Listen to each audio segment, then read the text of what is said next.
नमस्कार दोस्तों, क्राइम तक में आप सबका स्वागत है। मैं हूं सुप्रतिम बैनर्जी। कई बार क्राइम इन्वेस्टिगेशन में सबूत जो हैं वो पुलिस वालों की आंखों के सामने होते हैं, इर्द गिर्द पड़े हुए होते हैं, लेकिन पुलिस वाले भी इंसान हैं, उन्हें नजर नहीं आते। और कई बार ऐसा भी होता है कि पुलिस वालों की एक टीम उस सबूत को देख नहीं पाई, किसी दूसरी टीम ने उस मामले की तफ्तीश की तो पता चला उस सबूत पर उस टीम की निगाह गई और केस खुल गया। आज की कहानी कुछ ऐसी ही है। 11 साल पुरानी ये वारदात है। तारीख है 12 फरवरी 2013। इस दिन बेंगलुरु में एक लोकेलिटी है संजय नगर।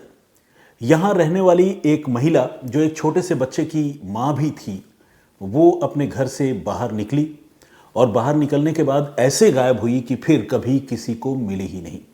घर वाले बहुत परेशान रहे। एक दिन गुजर गया, 2 दिन, 3 दिन। 3 दिन बाद जाकर उस महिला की डेड बॉडी बरामद हुई और ये बॉडी मिली उसके घर से तकरीबन 20 किलोमीटर दूर एक जंगल में, जहां यूकलिप्टस के ढेर सारे पेड़ थे, जिसे हम बोलचाल की भाषा में सफेदे का पेड़ कहते हैं। वो बॉडी जो है वो काफ़ी ख़राब हो चुकी थी, सड़ चुकी थी। और जैसा कि मैंने आपको बताया कि 3 दिन का वक्त गुजर चुका था और बॉडी को देखने से ऐसा लगता था कि शायद उस महिला के साथ कोई फिजिकल अब्यूज़ या ज़्यादती हुई है, उसके बाद उसकी हत्या की गई है। अब जब जांच शुरू हुई तो पुलिस का पहला शक जो है उस महिला के पति के ऊपर ही गया, क्योंकि वो एक होम मेकर थी, हाउसवाइफ थी। बाहर कोई बहुत ज़्यादा लोगों से मिलना जुलना, उठना बैठना उसका था नहीं। तो ऐसे में शक की सुई जो है वो पति की तरफ गई और पुलिस ने पति को गिरफ्तार भी कर लिया। पति गिरफ्तार कर लिया गया।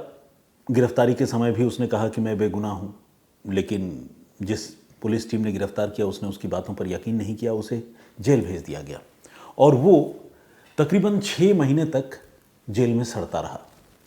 6 महीने बाद उसने फिर से अदालत में अपनी बेगुनाही की दलील देते हुए ज़मानत की अर्जी लगाई और इस बार कोर्ट ने बेगुनाही की दलील पर तो नहीं, लेकिन इस बात पर कि कोई एविडेंस कंक्रीट उसके खिलाफ नहीं है, पुलिस ने उसके पति को जमानत पर रिहा कर दिया। आमतौर पर मुलजिमों को जमानत मिलती है, खासकर तब तो ज़रूर मिलती है जब पुलिस को या इन्वेस्टिगेटिंग एजेंसी जो होती है उसको ये लगता है कि ठीक है, हमने तकरीबन सारी तफ्तीश कर ली है और अब अगर मुलजिम जेल से बाहर निकलता है तो वो सबूतों को नष्ट नहीं कर सकता, गवाहों को डरा धमका नहीं सकता। तो इस मामले में चूंकि सबूत और गवाह पुलिस के पास ज़्यादा थे ही नहीं, तो पुलिस इस तरह का कोई दलील कोर्ट में पेश भी नहीं कर पाई कि इस आदमी के बाहर निकलने से हमारे केस पर कोई नेगेटिव इम्पैक्ट पड़ेगा। ऐसे में उस आदमी को जमानत मिल गई और अब पति जेल से बाहर आ गया। जेल से बाहर आने के बाद उसने हाई कोर्ट का दरवाज़ा खटखटाया इंसाफ के लिए और उसने कहा कि इस मामले की जांच जो है वो लोकल पुलिस से लेकर सीआईडी को दी जानी चाहिए, क्योंकि मुझे ऐसा लगता है कि लोकल पुलिस इस मामले में इंसाफ नहीं कर पाएगी और सीआईडी ने अगर इस मामले की जांच की तो शायद सच्चाई बाहर आ जाए। आमतौर पर यह देखा गया है कि बहुत सारे ऐसे मुलजिम भी होते हैं जो बहुत शातिर होते हैं और ख़ासकर पुलिस में जाकर कंप्लेंट दर्ज कराते हैं, पुलिस से बात करके जांच की दिशा भटकाने की कोशिश करते हैं। पुलिस को ये लग रहा था शुरू में कि शायद ये मुलजिम भी उस तरह की चालाकी कर रहा है, लेकिन चूंकि हाईकोर्ट में उसने अर्जी दी और हाईकोर्ट को वो अर्जी कन्विंसिंग लगी, हाईकोर्ट को लगा कि हाँ, इस मामले की जांच सीआईडी को दी जानी चाहिए, क्योंकि लोकल पुलिस अब तक कोई बहुत कंक्रीट एविडेंस उसके पति के खिलाफ नहीं ला पाई है। तो कोर्ट के ऑर्डर पर उस मामले की जांच फाइनली बेंगलुरु पुलिस की सीआईडी को दे दी गई। सीआईडी के एक इंस्पेक्टर हैं नरेंद्र बाबू। नरेंद्र बाबू साहब को इस मामले का आईओ यानी इन्वेस्टिगेशन ऑफिसर बनाया गया। नरेंद्र बाबू ने केस की पूरी फाइल पढ़ी और उसके बाद महिला के बारे में ज़्यादा से ज़्यादा जानकारी जुटाई और फिर उसके जो भी जानकार हैं, दोस्त हैं, रिश्तेदार हैं, खासकर जो मेल फ्रेंड्स हैं, रिलेटिव्स हैं, उनके बारे में भी पुलिस ने सीआईडी ने जानकारी जुटाने की शुरुआत की। बहुत सारे लोगों को सीआईडी की टीम ने स्कैन किया, मतलब ये देखा कि जिस दिन घटना हुई उस दिन उनकी मौजूदगी कहाँ थी और महिला के साथ उनकी कब कब बातचीत हुई, किससे बातचीत हुई, कितनी हुई। इस तरह से पुलिस वेयरअबाउट्स जिसे कहते हैं, यानी आगा पीछा जिसे कहते हैं, उन सारी चीज़ों को पुलिस जो है एग्जामिन कर रही थी, स्कैन कर रही थी और इस तरह स्कैन कर करके एक एक करके लोगों को पुलिस जो है इस मामले की जांच में अपने तौर पर क्लीन चिट देती जा रही थी और कुछ लोग शक के दायरे में भी पुलिस रख रही थी जिनसे पुलिस को फर्दर इन्वेस्टिगेशन करना था। इसमें इस एक्सरसाइज में पुलिस को एक आदमी पर शक हुआ। ये आदमी एक बैंक का मैनेजर था और नाम था नरसिम्हा मूर्ति। ये जिस महिला की हत्या हुई थी उस महिला का एक डिस्टेंट रिलेटिव भी था, यानी दूर का रिश्तेदार भी था। एक और भी खास बात यह है कि ये नरसिम्हा मूर्ति जिस बैंक का मैनेजर था उसी कैनरा बैंक के ब्रांच में उस महिला का पति भी काम करता था। यानी देखा जाए तो पुलिस को अब नरसिम्हा मूर्ति नाम के जिस आदमी पर शक था या पुलिस के शक के दायरे में था, वो आदमी जो है उसके पति का बॉस था। अब पुलिस नरसिम्हा मूर्ति जो कि उस महिला का रिलेटिव भी था, इसके बारे में ज़्यादा से ज़्यादा जानकारी जुटाने की कोशिश करने लगी, लेकिन पुलिस को बहुत कंक्रीट या कोई ऐसा एविडेंस नहीं मिला जिससे पुलिस उसे हिरासत में ले पाती या पूछताछ कर पाती। बस पुलिस को ऐसा लग रहा था, कोई इंट्यूशन कह ले या कई बार सिक्स्थ सेंस भी ऑफिसर्स का होता है, तो पुलिस को ऐसा लग रहा था कि शायद यह आदमी इन्वॉल्व हो सकता है। अब पुलिस ने मौका वारदात के बारे में एक बार नए सिरे से जानकारी जुटाई, एक बार मौका वारदात को रिविजिट करने का भी फैसला किया। और जब मौका वारदात पर पुलिस पहुंची तो पुलिस ने एक चीज़ गौर किया कि वहाँ पर जहाँ पर लाश मिली थी वहाँ पर उस महिला की हत्या नहीं की गई, बल्कि लाश को वहाँ पर कहीं और से लाकर डंप किया गया था, फेंका गया था। और ये उन्हीं दिनों की बात है जब ये घटना हुई थी और उसके तकरीबन 6 महीने बाद, जैसा कि मैंने आपको बताया, इस मामले में कोर्ट में याचिका दी गई और 1 साल के ड्यूरेशन के अंदर सीआईडी इस मामले की कुछ इसी तरह से जांच कर रही थी। तो सीआईडी इस नतीजे पर पहुंची कि जहां पर बॉडी डाली गई थी वहां पर उस महिला की हत्या नहीं हुई। अब जाहिर है अगर हत्या कहीं और की गई और डेड बॉडी वहां लाकर डंप की गई तो जाहिर है किसी न किसी गाड़ी का इस्तेमाल किया गया होगा। कोई आदमी उसको हाथों में उठाकर तो ला नहीं सकता। तो पुलिस ने सारे जो रिलेटिव्स हैं, जानकार हैं, मेल फ्रेंड्स हैं, उन सारे लोगों के बारे में जानकारी जुटाने की शुरुआत की कि किनके पास 3 व्हीलर या 4 व्हीलर जैसी गाड़ियां मौजूद हैं। और इस एफर्ट में, इस एक्सरसाइज में पुलिस को नरसिम्हा मूर्ति का नाम सामने आया पुलिस के सामने, क्योंकि नरसिम्हा मूर्ति बैंक मैनेजर तो थे, पैसे वाले थे और उनके पास एक मारुति ऑल्टो कार थी। पुलिस को ऐसा लगने लगा कि शायद हो सकता है कि उस मारुति ऑल्टो कार का भी कातिलों ने डेड बॉडी को डिस्पोज ऑफ करने के लिए या नरसिम्हा मूर्ति ने डिस्पोज ऑफ करने के लिए इस्तेमाल किया हो। पुलिस के पास नरसिम्हा मूर्ति की कॉल डिटेल भी थी। सारे सबूत पुलिस को जुटाने होते हैं और सारे सबूतों को एक दूसरे से जोड़ना होता है, जिसे बोलचाल की भाषा में हम कहते हैं कोरोबोरेट करना। अगर सबूत एक दूसरे से नहीं मिलेंगे तो स्टोरी खड़ी नहीं होगी, स्टोरी कंक्रीट नहीं होगी, पूरी नहीं होगी। तो इस मामले में पुलिस नरसिम्हा मूर्ति के मोबाइल फ़ोन की सीडीआर भी निकलवाती है और उसका बड़ी बारीकी से पुलिस अध्ययन करती है, मुआयना करती है। लेकिन पुलिस को निराशा हाथ लगती है। नरसिम्हा मूर्ति के मोबाइल फ़ोन से पुलिस को ऐसा कोई भी क्लू या एविडेंस या सस्पिशन वाली बात पुलिस को सामने नहीं मिलती जिससे ये लगे कि ये आदमी उस महिला के मर्डर में इन्वॉल्व हो सकता है। ऐसे में पुलिस के रडार में बेशक नरसिम्हा मूर्ति का नाम हो, लेकिन पुलिस इस मामले की जांच में आगे नहीं बढ़ पाती और फाइनली सीआईडी ये फैसला कर लेती है कि इस मामले को क्लोज कर दिया जाएगा, केस को बंद कर दिया जाएगा। लेकिन केस जो है बंद करने से पहले सीनियर ऑफिसर से इजाज़त लेनी पड़ती है। तो सीआईडी ने जब इस केस को बंद करने का फैसला किया और उसकी जो पूरी रिपोर्ट तैयार की, फाइल तैयार की, उस फाइल को सीआईडी ने उस समय के जो डीजी थे उनके पास भेजा और डीजी से उस मामले में कंसेंट मांगी। कहा कि हुजूर, अगर आपको लगता है कि इस केस में और इन्वेस्टिगेशन जैसी कोई बात बची नहीं है, कोई क्लू या एविडेंस हमें मिल नहीं पा रहा है, तो अगर आपकी इजाज़त हो तो इस केस को बंद कर दें। लेकिन डीआईजी साहब ने उस केस को क्लोजर रिपोर्ट दाखिल करने के लिए अपनी इजाज़त देने से पहले उसकी फ़ाइल को बहुत गौर से पढ़ने का फ़ैसला किया। उन्होंने उस पूरी फाइल को बहुत गहराई से पढ़ा। उसी फाइल में, जैसा कि मैंने आपको बताया, नरसिम्हा मूर्ति के मोबाइल फ़ोन की डिटेल भी थी जिसे सीडीआर कहते हैं। उस सीडीआर को जब डीजी ने देखा तो एक ऐसी बात उस सीनियर पुलिस ऑफिसर को नज़र आई जो उनके दिमाग में खटकने लगी। वो बात थी घटना के दिन, यानी 12 फरवरी 2013 को नरसिम्हा मूर्ति का किसी आदमी को बहुत कम समय के अंतराल में 11 एसएमएस भेजना, टेक्स्ट मैसेजेस भेजना। अब ये अपने आप में एक अटपटी बात थी। एक आदमी जो टेक्स्ट मैसेजेस से बहुत ज़्यादा कम्युनिकेट नहीं करता हो, रोज़ कम्युनिकेट नहीं करता हो। आज के ज़माने में तो लोग ऐसे भी कम करते हैं क्योंकि व्हाट्सएप वगैरह जैसे टूल्स हैं, तो टेक्स्ट मैसेज भेजना और वो भी 11 भेजना, ये एक बड़ी संदेह पैदा करने वाली बात थी। तो डीजी ने सीआईडी के जो ऑफिसर्स थे जो इस मामले की जांच कर रहे थे उनको बुलाया और कहा कि इस पहलू को ज़रा आप एक्सप्लोर कीजिए कि ये 11 टेक्स्ट मैसेज नरसिम्हा मूर्ति ने किसको भेजे थे और क्यों भेजे थे। पुलिस की टीम ने फिर से उस मामले को देखना शुरू किया और ये पता किया कि वो आदमी कौन है जिसको नरसिम्हा मूर्ति ने 11 मैसेजेस भेजे थे। और पुलिस को पता चला कि उस आदमी का नाम है दीपक सी। ये दीपक सी नाम का जो आदमी है वो बेसिकली नरसिम्हा मूर्ति का एक दोस्त था, लेकिन पुलिस नरसिम्हा मूर्ति पर सीधे हाथ डालने की जगह सीआईडी की टीम ने यह तय किया कि वो पहले दीपक सी से पूछताछ करेगी। अब दीपक सी को पुलिस ने हिरासत में लिया और उससे पूछताछ शुरू की। जिस महिला की हत्या हुई थी उसके बारे में जानकारी मांगी, लेकिन दीपक ने अपना मुंह बिल्कुल सी कर रखा। उसने कोई बात पुलिस को नहीं बताई और सारे सवालों का जवाब मुझे नहीं पता, क्या पता, मुझे नहीं पता है, याद नहीं है, इस तरह के शब्दों में वो जवाब देता रहा। हार कर पुलिस ने यह तय किया कि वो अब दीपक सी का ब्रेन मैपिंग टेस्ट करवाएगी। ब्रेन मैपिंग टेस्ट आपको पता है कि एक फॉरेंसिक एग्जामिनेशन का तरीका होता है जिसमें दिमाग में बहुत सारे सेंसर्स जो है वो बाहर से लगा दिए जाते हैं और सवाल जवाब किए जाते हैं। उन सवाल जवाब को जिस तरह से सब्जेक्ट या एक्यूज्ड कह लें या शक के दायरे में रहने वाला आदमी जिस तरह से रिस्पॉन्ड करता है, उससे जो है पुलिस को एक हिंट मिलता है कि अपराध में उस आदमी की भूमिका क्या है या फिर जांच की दिशा क्या होनी चाहिए। तो ब्रेन मैपिंग टेस्ट पुलिस ने करवाने का फैसला किया दीपक का, और दीपक की ब्रेन मैपिंग टेस्ट हुई।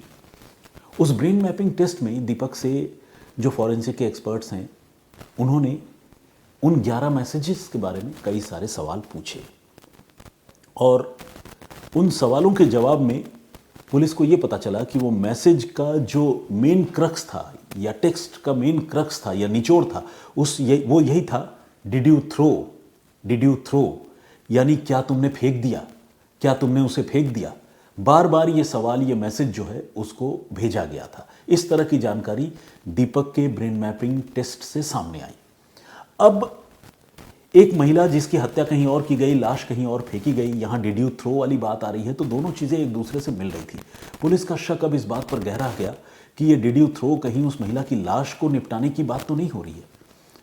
ब्रेन मैपिंग का वो पूरा एपिसोड जब ओवर हो गया तो अब पुलिस ने दीपक को फिर से हिरासत में लिया और इस बार उसके साथ सख्ती की और डिड यू थ्रो के बारे में पुलिस ने उससे पूछना शुरू किया। अब दीपक के पास बचने का कोई रास्ता नहीं था क्योंकि ब्रेन मैपिंग के दौरान उसके सीने में जो सच्चाई थी वो कुछ हिस्सा उसका बाहर आ चुका था।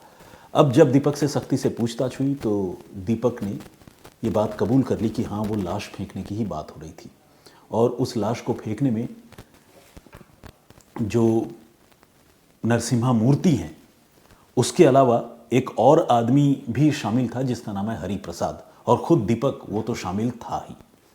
अब सवाल है कि उस महिला को इन लोगों ने कैसे अपने कब्जे में लिया, उसके साथ किसने ज्यादती की, क्यों ज्यादती की। हरि प्रसाद नाम का ये आदमी जो तीसरा कैरेक्टर जिसके बारे में दीपक सिंह ने बताया, इसका क्या रोल था। ये तमाम सवाल अब पुलिस के सामने थे और पुलिस को इनका जवाब जानना था। और जैसा कि मैंने आपको बताया, इस केस को अब कई सालों का वक्त गुजर चुका था, तो पुलिस ने यह तय किया, अब जब नए सिरे से इस मामले को पुलिस इन्वेस्टिगेट कर रही थी कई सालों के बाद, अभी की बात है ये इन्वेस्टिगेशन का 2nd एपिसोड, तब पुलिस ने यह तय किया कि अब पुलिस ये पता लगाएगी कि जो ऑल्टो कार है वो ऑल्टो कार किसकी है और उसका इस्तेमाल कैसे हुआ, और क्या ऑल्टो कार के अलावा किसी और कार का भी इस्तेमाल उस महिला की लाश को डिस्पोज ऑफ करने में किया गया। तो पुलिस ने जब दीपक से पूछताछ की और दीपक के बताने पर हरि प्रसाद नाम के आदमी से पूछताछ की तो ये पता चला कि नरसिम्हा मूर्ति के पास तो एक ऑल्टो कार है ही, लेकिन साथ ही हरि प्रसाद के पास एक मारुति स्विफ्ट कार भी है और उस महिला की लाश को ठिकाने लगाने के लिए इन दोनों कारों का इस्तेमाल किया गया था। अब पुलिस ने हरि प्रसाद को भी गिरफ्तार कर लिया और उससे पूछताछ की। उसने भी इस महिला के कत्ल में अपना हाथ होने की बात कबूल कर ली, जिस तरह से दीपक ने कबूल किया, और यह भी बताया कि लाश निपटाने में उसकी स्विफ्ट कार का इस्तेमाल हुआ। हालांकि पुलिस ने जब उसके स्विफ्ट कार की बड़ी बारीकी से तलाशी ली तो उससे कोई भी ऐसा एविडेंस, कोई भी ऐसा सुराग, ब्लड स्टेन, कोई भी चीज़ पुलिस के हाथ नहीं लगी। आप वजह समझ सकते हैं क्योंकि इस घटना को तकरीबन 1 दशक का वक्त अब गुजर चुका था। जब क्लोजर रिपोर्ट दाखिल करने की बात आई थी वो तकरीबन 10 सालों के बाद आई थी और उसके बाद अब पुलिस इस मामले की नए सिरे से जांच कर रही थी। तो इतने दिनों के बाद किसी भी कार में अगर लाश निपटाई गई होगी तो उस कार में कहाँ से निशान मिलेंगे? वो कार जबकि इंसान लगातार यूज़ कर रहा है, क्लीनिंग हो रही है, धोया जा रहा है, तो कोई सबूत उस स्विफ्ट कार में उस लाश से रिलेटेड पुलिस को नहीं मिल पाया। इस बीच पुलिस को लगा कि ठीक है, एक बार मारुति ऑल्टो के बारे में भी पता लगा लेते हैं। तो पुलिस ने जब मारुति ऑल्टो कार के बारे में पता लगाया तो ये पता चला कि नरसिम्हा मूर्ति, जो उस कार का ओनर था, बैंक मैनेजर, उस आदमी ने वो मारुति ऑल्टो कार किसी और को बेच दी थी। पुलिस को झटका सा लगा, लेकिन पुलिस ने अब उस आदमी से पूछताछ करने का फैसला किया जिसके पास मारुति ऑल्टो कार है।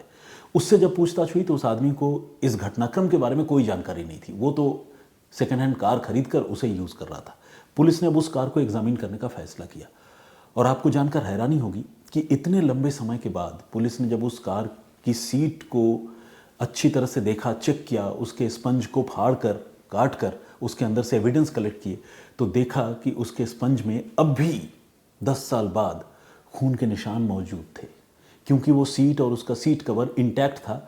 सेकेंड हैंड कार खरीदने वाले आदमी ने उसके सीट कवर में कोई तब्दीली नहीं की थी और सीट को भी जस का तस छोड़ रखा था, क्योंकि उसे पता भी नहीं था कि इस कार में कोई लाश निपटाई भी गई है।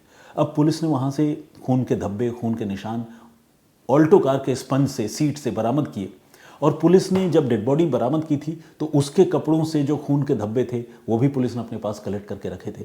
तो इन दोनों चीज़ों का पुलिस ने मिलान कराया और फौरी तौर पर, या आप ये कह सकते हैं कि प्राइमा फेसाई, वो ब्लड जो है वो मिलते हुए नजर आए, क्योंकि ब्लड ग्रुप एक ही था। अब जाहिर है इसका डीएनए एग्जामिनेशन भी होगा जिससे पता चले कि हाँ, मरने वाली जो महिला थी उसको इसी कार में लेकर जाया गया था। तब डीएनए एग्जामिनेशन से ये बात और एस्टैब्लिश हो जाएगी, क्योंकि फिर दोनों खून एक ही आदमी का निकल आएगा। अभी तो ब्लड ग्रुप से सिर्फ पहचान हुई है कि हाँ, उस महिला की ही लाश इस गाड़ी में लेकर जाया गया था। अब सवाल यह है कि पुलिस के पास 3 सस्पेक्ट या 3 आरोपी मौजूद है और इन 3 आरोपियों ने उस महिला को कैसे अगवा किया, क्यों उनकी हत्या की, ये सवाल है। तो उस सवाल का जवाब ये है कि ये जो नरसिम्हा मूर्ति नाम का आदमी है, जो उस महिला का रिलेटिव है, बैंक मैनेजर, उसने उस महिला को ल्यूर किया था, झांसा दिया था और अपने साथ चलने के लिए बुलाया था। वो महिला नरसिम्हा मूर्ति, जो कि उसका रिलेटिव था, उसके पास आई थी और नरसिम्हा मूर्ति उसे एक क्लब में लेकर गया था, जिस क्लब में उस महिला को घुमाने दिखाने की बात उसने बताई थी। ये महिला उस क्लब में गई। उस क्लब में नरसिम्हा मूर्ति के 2 दोस्त, दीपक और हरि प्रसाद, ये लोग पहले से मौजूद थे। उन्होंने इस महिला को देखा और उनको ये महिला एक सॉफ्ट टारगेट लगी, एक होम मेकर। क्लब में ही उन दोनों आदमियों ने, हरिप्रसाद ने और दीपक ने, इस महिला के साथ बलात्कार किया। बलात्कार करने के बाद उसकी हत्या कर दी और नरसिम्हा मूर्ति उस मर्डर में इन्वॉल्व नहीं था, रेप में भी इन्वॉल्व नहीं था। लेकिन जब हत्या हो गई तब नरसिम्हा मूर्ति को पता चला कि उसकी जो गेस्ट है, जिस महिला को वो लेकर आए थे, उसको उसी के दोस्तों ने उसकी जान ले ली है। हो सकता है कि कुछ देर के लिए नरसिम्हा मूर्ति क्लब जाकर कहीं बिजी हो गया हो। कुछ इसी तरह के सीक्वेंस में उस महिला की हत्या हुई और जब हत्या हो गई तो नरसिम्हा मूर्ति को अपनी भी जान बचानी थी, अपने दोस्तों को भी फंसने से बचाना था। तो पहले उन्होंने लाश जो है नरसिम्हा मूर्ति के ऑल्टो कार में रखी और उसको ठिकाने लगाने के लिए ले जाने की प्लानिंग की। मगर चूंकि ऑल्टो कार एक छोटी गाड़ी है तो उसमें लाश जो है वो अट नहीं रही थी, फिट नहीं हो रही थी और उनको डर लग रहा था कि कहीं रास्ते में पकड़े ना जाए। फिर उन्होंने उस डेड बॉडी को ऑल्टो कार से नीचे उतारा और नीचे उतारने के बाद स्विफ्ट कार में रखा, जो हरिप्रसाद की कार थी। ऑल्टो कार को जस का तस छोड़ दिया और स्विफ्ट कार में उसको लेकर गए मौका वारदात से तकरीबन 20 किलोमीटर दूर और एक जंगल में ले जाकर उन्होंने वो लाश फेंक दी।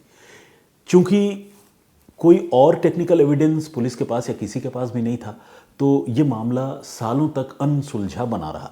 लेकिन जैसा कि मैंने आपको बताया, जब पुलिस ने इस केस को रिविजिट करना शुरू किया, 11 एसएमएसेस का पता चला। उन एसएमएसेस के थ्रू जब एक एक सिरा पकड़कर पुलिस ने इस मामले की जांच की, ब्रेन मैपिंग कराई, तब जो है इन 3 लोगों के बारे में पुलिस को पता चला और इन 3 लोगों की भूमिका, लाश को निपटाए जाने में कारों का इस्तेमाल, उनके बारे में भी पुलिस को सारी जानकारी क्लियर हो गई। अब पुलिस ने 11 साल बाद इस मामले को कंप्लीटली सॉल्व कर लिया है और 3 लोग, नरसिम्हा मूर्ति, दीपक सी और हरिप्रसाद, इन तीनों को गिरफ्तार कर लिया है, जिन्होंने मिलकर इस महिला की हत्या की और लाश ठिकाने लगाई और 2 लोगों ने महिला की हत्या करने के साथ साथ उसका बलात्कार भी किया। तो इनके खिलाफ मुकदमा तो ऑलरेडी दर्ज कर लिया है, पुलिस ने गिरफ्तार भी कर लिया है और जो पति है, जाहिर है वो बेगुनाह है, उसने बड़ी राहत की सांस ली है। लेकिन उसकी ज़िंदगी के 6 महीने उस मानसिक अवसाद के वक्त में, जब उसकी बीवी खुद एक हादसे का शिकार हो गई, जेल में गुजरे थे, तो सोचिए उसके लिए कितने तकलीफदेह दिन वो रहे होंगे। तो hats off to Bengaluru CID जिसने इस मामले को सुलझाया, और heads off to DG police जिन्होंने उन 11 एसएमएस के ज़रिए, मैसेजेस के ज़रिए इस केस को सॉल्व करने की एक दिशा सीआईडी की टीम को दी। तो ये थी पूरी कहानी।